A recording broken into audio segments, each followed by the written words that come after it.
This is a practical guide for educators navigating AI in their classrooms right now. It comes from 6 educational advisors at Stellenbosch University and the University of Cape Town. It is not a policy document.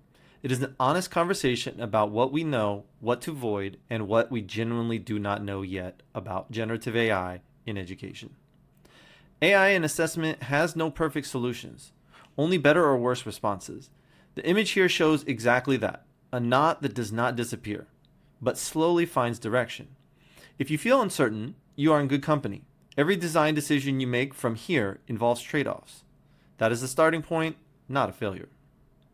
Before we look at tools, we have to look at ourselves. How comfortable are you actually with generative AI? What is your tolerance for uncertainty when the solutions keep changing? And do you know what your students think about AI? Many students are worried about over-relying on AI and what it will do to their learning and the reputation of their degree. It is not as simple as cheating versus not cheating. Everything in this guide flows through 3 questions. What are we confident works? What are we confident to avoid? And where is the evidence still too thin to take a firm position? Hold all 3 of those categories in your mind as we go. The first pillar is how you design and run assessments. The central principle, every decision must serve a clear educational goal. Not a fear of AI, not a reaction to a headline. A clear educational goal. Start with what students need to learn, not with whether AI should be allowed or banned. Then redesign and make their thinking visible. Drafts, revisions, decision logs, reflections. Do it all.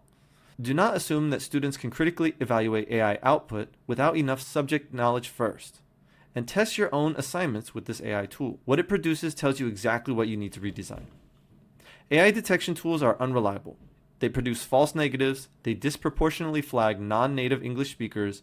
Relying solely on invigilated exams limits what is pedagogically possible and frames everything around suspicion.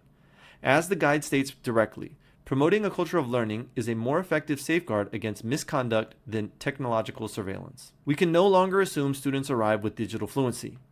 Some have been using AI tools for years, others have had almost no exposure. The second pillar is about actively building students' capacity to use AI critically and ethically, not assuming they already know how, and not leaving them to figure it out alone. Students need to interpret, evaluate, and produce across formats that goes beyond traditional writing. Provide clear guidance on AI capabilities and limitations. Centralize your resources in one place so students are not navigating a maze of scattered policies. And introduce your expectations early before anyone feels caught off guard. When students do not know what is acceptable, anxiety increases. When anxiety increases, the temptation to take shortcuts increases with it. An absence of guidance is not neutral. It inadvertently creates the conditions for academic misconduct. Silence is a policy decision, and it's usually the wrong one. The third pillar moves beyond individual courses.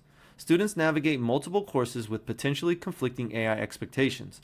Course teams, departments, and programs need to work toward shared positions so students are not left to decode contradictions on their own. Work with colleagues to align your messaging.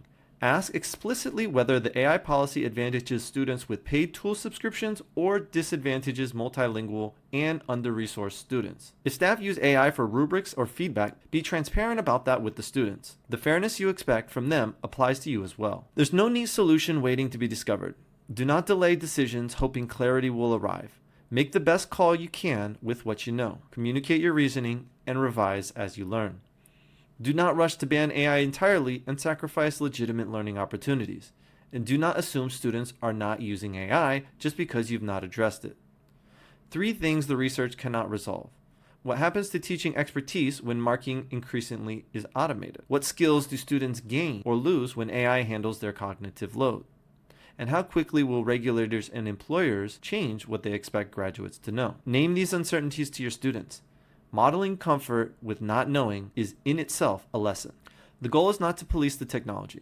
It is to ensure that every decision you make continues to serve a clear, meaningful educational purpose. Design with intentionality, communicate with empathy and clarity. Embrace iteration. This is not a static space. Adopt a stance of curiosity and a willingness to learn.